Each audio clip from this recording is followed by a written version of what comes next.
ನೋಡಿ ಫ್ರೆಂಡ್ಸ್, ಎಷ್ಟು ಜನ ಬಂದಿದ್ದಾರೆ ಅಂತ ನಿಮಗೆ ತೋರಿಸ್ತೀನಿ.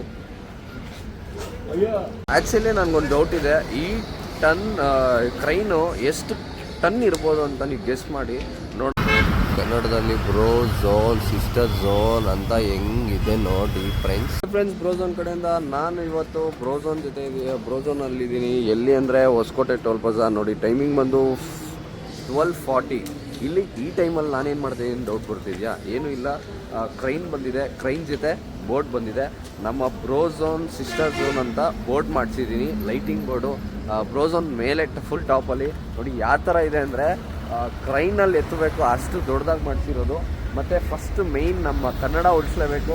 ಕನ್ನಡದಲ್ಲಿ ಬ್ರೋಝೋನ್ ಸಿಸ್ಟರ್ ಝೋನ್ ಅಂತ ಮಾಡಿಸಿದ್ದೀನಿ ದೊಡ್ಡದಾಗೆ. ಇದು ನೀವು ಅಬ್ಸರ್ವ್ ಮಾಡ್ಬೋದು, ಬ್ರೋಝೋನ್ ಸಿಸ್ಟರ್ ಝೋನ್ ಅಂತ ನಿಮಗೆ ಕನ್ನಡದಲ್ಲಿ ನಿಮಗೆ ಮಾಡಿಸಿದ್ದೀನಿ. ಇದು ನನ್ನ ವ್ಲಾಗ್, ಯೂಟ್ಯೂಬ್ ವ್ಲಾಗ್ ಅಂತ ಹೇಳೋಕ್ಕೆ ಇಷ್ಟಪಡ್ತೀನಿ. ನೋಡಿ ಫಸ್ಟ್ ಕನ್ನಡ ಉಳಿಸ್ಬೇಕು, ಬ್ರೋ ಸಿಸ್ಟರ್ ಝೋನ್ ಅಂತ ಅಲ್ಲಿದೆ. ಈ ಥರ ನಾನು ಬೋರ್ಡ್ ಮಾಡಿಸಿದ್ದೀನಿ. ಮತ್ತು ಇಂಗ್ಲೀಷಲ್ಲಿ ಬ್ರೋ ಸಿಸ್ಟರ್ ಝೋನ್ ಅಂತ ದೊಡ್ಡದಾಗಿ ಗ್ರ್ಯಾಂಡಾಗಿ ಮಾಡಿಸಿರೋದು. ಇದು ಬಂದು ನಿಮ್ಗೆ ಆ್ಯಕ್ಚುಲಿ ಬ್ರೋಝೋನ್ ಮೇಲೆ ಬರುತ್ತೆ, ಇದು ಟಾಪಲ್ಲಿ ಬರುತ್ತೆ.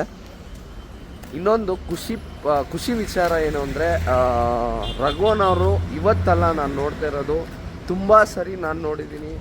ಏನಂತ ಅಂದರೆ ಈ ಟೈಮಿಂಗಲ್ಲಿ ಸಂಡೇ ಅಂತಲ್ಲ, ಯಾವುದೇ ಮಂಗಳವಾರ ಆಗಲಿ ಶುಕ್ರವಾರ ಆಗಲಿ ಖಂಡಿತ ಬಂದು ಅವರು ಬಿರಿಯಾನಿ ಮಾಡೋದು ನಾನು ತುಂಬ ನಾನು ನೋಡಿದ್ದೀನಿ. ಏನಕ್ಕೆ ಅಂದರೆ ಅದೇ ಫ್ಲೇವರ್ನ ಅವರು ಮೇಂಟೈನ್ ಮಾಡ್ಕೊಬರ್ತಾಯಿದ್ದಾರೆ. ತುಂಬ ಕಷ್ಟ ಇದೆ ಫ್ರೆಂಡ್ಸ್. ಒಂದು ಓನರ್ ಬಂದು ಒಂದು ಬಿರಿಯಾನಿ ಮಾಡಿ ನಮಗೋಸ್ಕರ ಅದೇ ಫ್ಲೇವರ್ ಮೇಂಟೈನ್ ಮಾಡಬೇಕು ಅಂತ ತುಂಬ ಕಷ್ಟ ಇದೆ. ಆ ಥರ ಅವರು ಮೇಂಟೈನ್ ಮಾಡ್ಕೊಬರ್ತಾಯಿದ್ದಾರೆ. ನನಗಂತೂ ತುಂಬ ಖುಷಿ ಆಗುತ್ತೆ. ಅಕ್ಷಯ್ ಫುಡ್ ಫ್ಯಾಕ್ಟ್ರಿ ಅಂತ ಫಾಲೋ ಆಗಿ, ಬ್ರೋಝೋನ್ನ ಫಾಲೋ ಆಗಿ, ಸಿಸ್ಟರ್ ಝೋನ್ನ ಫಾಲೋ ಆಗಿ. ಇದೇ ಥರ ನಿಮಗೆ ಯೂಟ್ಯೂಬ್ ವೀಡಿಯೋಸು, ಇನ್ಸ್ಟಾಗ್ರಾಮ್ ವೀಡಿಯೋಸು ಪ್ರತಿಯೊಂದು ಅಪ್ಡೇಟ್ ಆಗ್ತಾ ಇರುತ್ತೆ. ಮತ್ತು ಫ್ಲೇವರ್ ಅಂತೂ ಸಖತ್ತಾಗಿದೆ, ಫ್ಲೇವರ್ ಘಮ ಅಂತ ಬರ್ತಾ ಇದೆ. ಮತ್ತು ಟೈಮಿಂಗ್ ಬಂದು ಏನಿಲ್ಲ ಅಂದರೂ 12:40 ಅಂದರೆ 1.5 hour ಮ್ಯಾಕ್ಸಿಮಮ್ ನಮಗೆ ಬಿರಿಯಾನಿ ಅನ್ನೋದು ಬೇಕು, ರೆಡಿ ಆಗೋದು ಕಂಪಲ್ಸರಿ. ನೋಡಿ ಈ ಕ್ರೈನ್ ಬಂದಿದೆ, ಕ್ರೈನಲ್ಲಿ ಲೈಕ್ ಮೇಲೆ ಟಾಪ್ ತನಕ ಎತ್ತಿ ಬೋಟ್ ಫಿಟ್ ಮಾಡೋದಂಕ ಆಲ್ಮೋಸ್ಟ್ 9 ಗಂಟೆ ಆಗುತ್ತೆ ಅಂತ ಹೇಳಿದ್ದಾರೆ. ಲೈಕ್ ಕೆಲಸ ಮಾಡೋಕ್ಕೆ ಟೋಟಲ್ ಏನಿಲ್ಲ ಅಂದರೂ 8 ಮೆಂಬರ್ಸ್ ಬಂದಿದ್ದಾರೆ.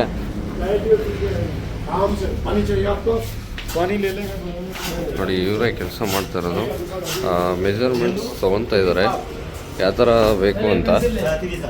ನೋಡೋಣ ಫಿನಿಶಿಂಗ್ ಯಾವ ಥರ ಬರುತ್ತೆ ಅಂತ. ನನಗಂತೂ ಗೊತ್ತಿಲ್ಲ, ಅದನ್ನು ಸ್ವಲ್ಪ ತಿಳ್ಕೊಡಿ ದಯವಿಟ್ಟು. ಎಷ್ಟು ಟನ್ ಇರ್ಬೋದು ಅಂತ, ಅಂದರೆ ಎಷ್ಟು ಕೆಪಾಸಿಟಿ ಇರುತ್ತೆ ಅಂತ ನೀವು ದಯವಿಟ್ಟು ತಿಳಿಸ್ಕೊಡಿ. ಫಿಕ್ಸ್ ಮಾಡಿಬಿಟ್ರು, ಇವಾಗ ಇಂಗ್ಲೀಷ್ ಫಿಕ್ಸ್ ಮಾಡ್ತಾ ಇದ್ದಾರೆ. ಝೋನ್ ಫಸ್ಟ್ ಅಂತೆ, ಏನಕ್ಕಂದರೆ ದೊಡ್ಡದಾಗಿದೆ ಝೋನು. ನೋಡಿ ಯಾವ ಥರ ಹೈಟ್ ಇದೆ ನೋಡಿ ಕ್ರೈನು, ಎಷ್ಟು ಟನ್ ಅಂತ ಮೆನ್ಷನ್ ಮಾಡಿ ನೋಡೋಣ. ಕ್ರೈನ್ ಕೆಲಸ ಮಾಡ್ತಾ ಇದೆ. ಕನ್ನಡ ಫಸ್ಟು ಎತ್ತಬೇಕಂತ, ಫಸ್ಟ್ ಕನ್ನಡದಲ್ಲೇ ಕನ್ನಡ ಹಾಕಬೇಕು ಅಂತ ಫಸ್ಟ್ ಕನ್ನಡನೇ ಎತ್ತಾ ಇರೋದು. ಯಾವ ಥರ ಕೆಲಸ ಮಾಡ್ತಾಯಿದೆ ನೋಡಿ ಫುಲ್ ಟಾಪ್ಗೆ.